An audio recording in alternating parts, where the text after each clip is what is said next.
नमस्कार, मैं प्रयाग झा हूँ।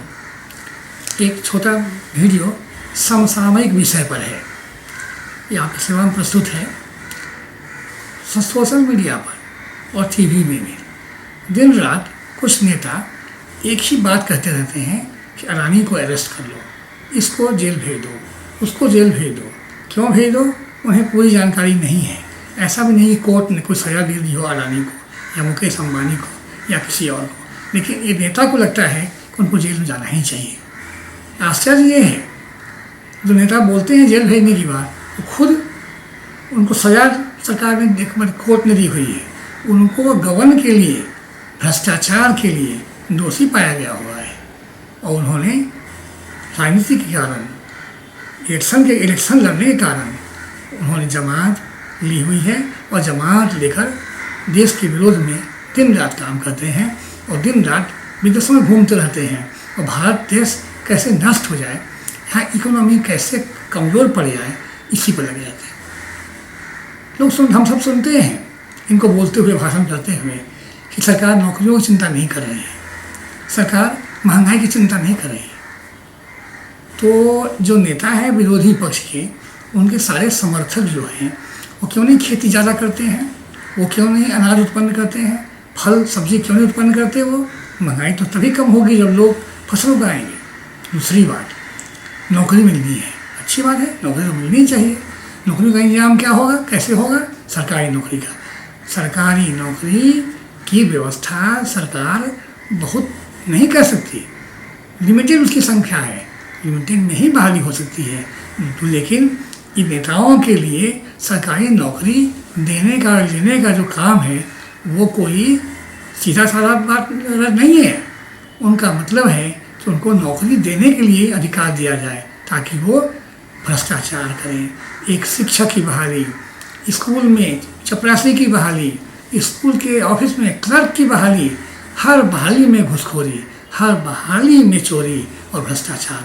आप देख लीजिए, बहुत पुरानी बात नहीं हुई है। चौटाला जी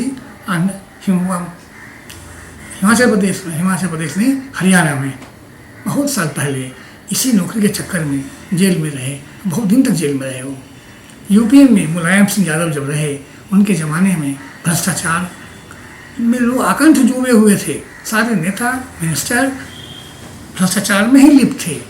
आज भी देखिए आप, बंगाल में कितने मिनिस्टर जेल में हैं। एक मिनिस्टर के घर से कितने करोड़ रुपया मिला, वो रुपया कहाँ से आया था? टीचर की बहाली में, टीचर के असिस्टेंट की बहाली में, ये बहाली में पैसा कमाए। तो जब कहते हैं कि नौकरी सरकार दिवाए, तो नौकरी दिवाने में इनकी रुचि नहीं है। इनकी रुचि है भ्रष्टाचार का एक अवसर खुले, एक फ्लड गेट खुल जाए और सब उसमें जल्दी जल्दी उसमें से लाखों लाख रुपये निकाल लें और योग्य व्यक्ति को नौकरी होने नहीं देंगे। वो अयोग्य को ही नौकरी देंगे। जो अयोग्य खेत बेच कर अपना धन इनको दे देगा। बिहार में पता है आपको, सब जानते ही हैं कि नौकरी दी गई रेलवे में, अब बदले में उनकी ज़मीन ले ली गई। कितना कांड हुआ ऐसा, मुजफ्फरपुर में, दानापुर में कितने कांड हुए हैं जहाँ लालू के परिवार ने लोगों की ज़मीन ले ली नौकरी देकर। बड़ी बड़ी नौकरी, छोटी मोटी नौकरी है, टीटी की, गार्ड की, और उसके बदले में लाखों की ज़मीन उनके परिवार में पास थी, ज़मीन उन्होंने ले ली। और ये करप्शन की बात करते हैं, जबकि स्वयं करप्शन में उनकी सज़ा हो चुकी है। ये सब लोग जो हैं, इनको कोई भी हया नहीं, शर्म नहीं है, सब डूबे हुए हैं, बेशर्म हो चुके हैं। जब ईश्वर लेते हुए पकड़े जाते हैं, उसके लिए सज़ा हो जाती है, फिर भी वो करप्शन की बात करते हैं। खुद जब करप्शन में पकड़े जाते हैं और जब सज़ा हो जाती है कोर्ट से, फिर भी वो करप्शन की बात करते हैं। शर्म तो नहीं आती उनको कि हमने खुद ही से करप्शन किया हुआ है और जेल जा रहे हैं। मेरा ये मानना है कि देश में बिना व्यापार और उद्योग की तरक्की हुए बिना नौकरी की समस्या खत्म नहीं हो सकती। सबसे आवश्यक अभी है कि हर व्यक्ति जो पढ़ा है, कम पढ़ा भी है, 10th भी पढ़ा है, उसको कोई न कोई स्किल आता हो, कोई स्किल आता हो। वो कंप्यूटर का स्किल हो, हेल्थ रिलेटेड स्किल हो, अस्पताल में काम करने का स्किल हो, कोई भी स्किल हो, हर व्यक्ति को स्किल होना चाहिए। और देखिए कितनी नौकरियां हैं चारों तरफ जो खुली पड़ी है। नौकरियों के लिए किसी हॉस्पिटल में जाए, नर्सों की ज़रूरत है, मेल नर्सों की ज़रूरत है, कहीं भी जाएं सामान ज़रूरत है। जो घर में बूढ़े लोग रह रहे हैं, सीनियर सिटीजन, उनको आवश्यकता है सहायक की, बहुत ज़रूरत है लोगों की, और नौकरी की कोई कमी ही नहीं है। दूसरी तरफ ये है कि देखें कि देश के विकास में, समाज को समृद्ध बनाने में, गरीबी के उन्मूलन में इन व्यापारियों का क्या सहयोग है, उसका मूल्यांकन करें आप। उनको गाली देने के बजाय उनको उनका मूल्यांकन करें कि टाटा ने कितने लोग नौकरियां दी हुई है। उनकी कंपनियां 20 कंपनियां हैं, गिनती करवा लें, स्टैटिस्टिक्स मंगवा लें कि कितने लोग नौकरी कर रहे हैं टाटा ग्रुप में। दूसरा मुकेश अंबानी है, बड़ी कंपनी है उनकी, बड़ा ग्रुप है, उनके पता लगाएं कितने लोग उनके यहाँ काम कर रहे हैं। अडानी के लिए गाली देते हैं लोग दिन रात। अडानी को देखें, एक जीवन काल में उस व्यक्ति ने कितने उद्योग लगाए हैं और कितने लाखों लोगों को नौकरियां दी उन्होंने। उनके यहाँ अनेक बड़े बड़े IAS अधिकारी नौकरी छोड़कर उनके यहाँ काम करते हैं। मुझे व्यक्तिगत नॉलेज है कि उनके यहाँ अनेक सरकारी अधिकारी, रेलवे के अधिकारी, इनकम टैक्स के अधिकारी, IAS अधिकारी, सब ने अपनी नौकरी छोड़ दी है। उनके इंडस्ट्री समूह में लोग काम कर रहे हैं। यही होने वाला है आगे जाकर, और ज़्यादा होगा। जिस दिन ये ज़्यादा होगा उस दिन देश की तरक्की और अधिक होगी, देश में भ्रष्टाचार और कम होगा। सरकारी नौकरी के लिए जो आकर्षण है उसका और कोई कारण नहीं है, केवल भ्रष्टाचार करने का ही आकर्षण है। तो मौका मिल जाएगा, लूट लेंगे पब्लिक को, जनता को। यही उनका आकर्षण है। सरकारी नौकरी की तरफ लोगों का झुकाव ज़्यादा है, उसको झुकाव को कम करना आवश्यक है। मेरा अपना ये कहना है कि अडानी को जो अरेस्ट करने की बात कर रहे हैं राहुल गांधी जी, पहले स्वयं जिस केस में कन्विक्ट हो चुके हैं उसमें जेल जाकर थोड़ी दिन सजा काटें, अपने भी और माता जी के साथ जेल में रहें थोड़े दिन। और जिसमें वो हेराल्ड की कांड में लाखों करोड़ों की संपत्ति अपने नाम करवा ली है, उसमें उनको सजा हुई है, लेकिन वो उनको जमानत लेकर बाहर घूमते रहते हैं और दूसरे के खिलाफ में आंदोलन करते हैं। अडानी जैसे लोगों की संख्या देश में बढ़नी चाहिए।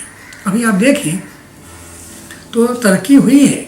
जब हम $5 ट्रिलियन की इकोनॉमी की बात कर रहे हैं, जो शीघ्र ही वो हम लेवल पहुंच जाएगा 1 साल 1.5 साल के अंदर, और उसके बाद हमारा लक्ष्य और आगे होगा 10 ट्रिलियन, 15 ट्रिलियन और 20 ट्रिलियन। क्यों नहीं? अमेरिका से पीछे क्यों रहे हम? 140 करोड़ के देश में जहाँ लोग पढ़े लिखे हैं और शिक्षित हैं और टेक्नोलॉजी में दक्ष हैं, बुद्धि कमी की चीज़ नहीं है, न परिश्रम करने में कमी है, तो पीछे क्यों रहेंगे वो अमेरिका से या चाइना से या किसी और देश से? हमारे देश के जो नौजवान हैं, जो लोग हैं और जो उद्योगपति हैं, इस देश को बहुत आगे ले जाएंगे वो। जिस तरह अमेरिका की जो इकोनॉमी की साइज कहते हैं कि करीब $25 ट्रिलियन है, वैसे भारत की इकोनॉमी का भी साइज ऐसे ही बढ़ना चाहिए, और मेरा विश्वास है जरूर होगा।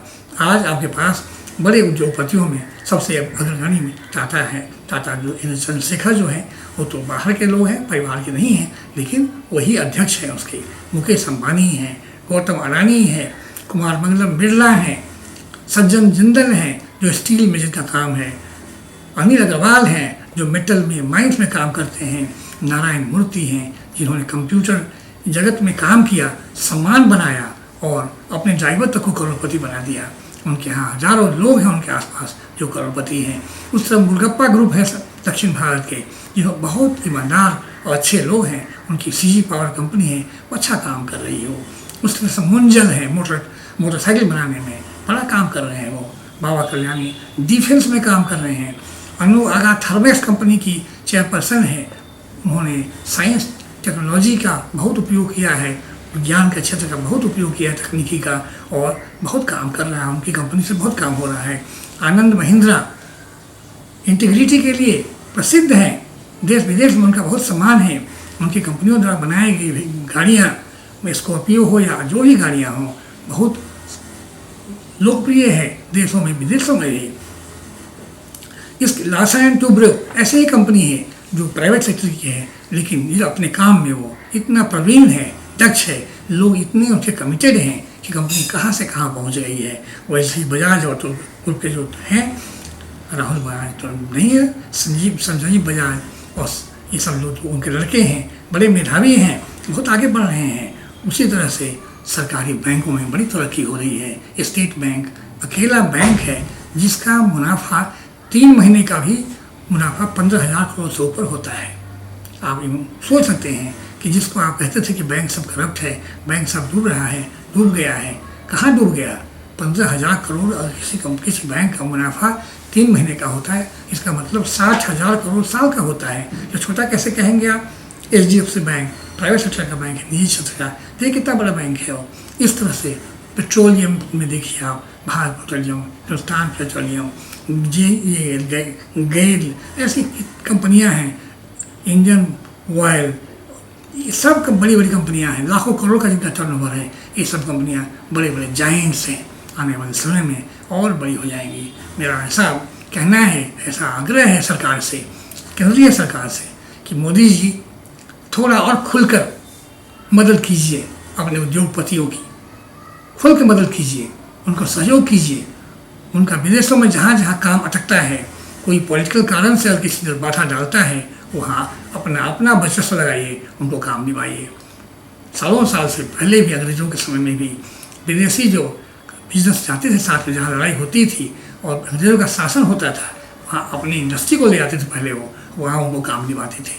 तो आज ऐसा नहीं है कि जो फ्रांस में, जर्मनी, इंडिया और देशों में और अफ्रीका में जो विदेशी कंपनियां काम कर रही हैं, उसके पीछे ऐसे ही वो कंपनियां आ गई हैं, ऐसा नहीं है।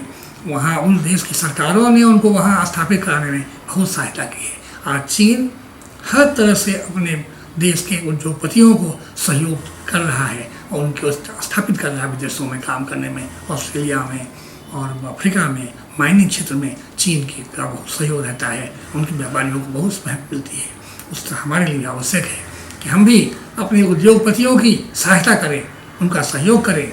जहां आवश्यकता हो सरकार उनको मदद करे, उनको मजबूती दे, उनको गाइड करे, और जहां कोई पॉलिटिकली कोई उन्हें परेशान करने की कोशिश कर रहा हो, उस परेशानी को दूर करे। सरकार ऐसा करना चाहिए।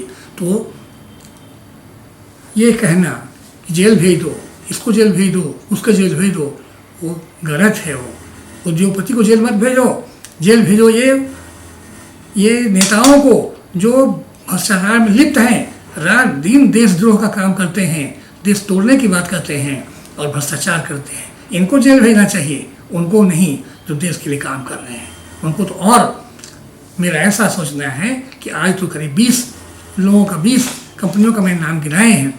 ऐसी कंपनियां 40 हो जानी चाहिए अगले 5 सालों में, और हर 5 साल में कंपनियों की संख्या डबल होती जाए।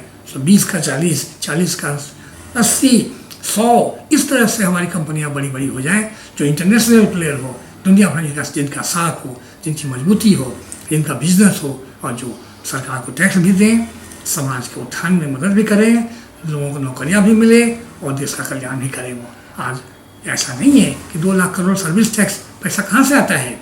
व्यापारी तो देता है, कोई पॉलिटिशियन नहीं देता, वो कोई पॉलिटिशियन नहीं भरता वो पैसा, सब व्यापारी देते हैं।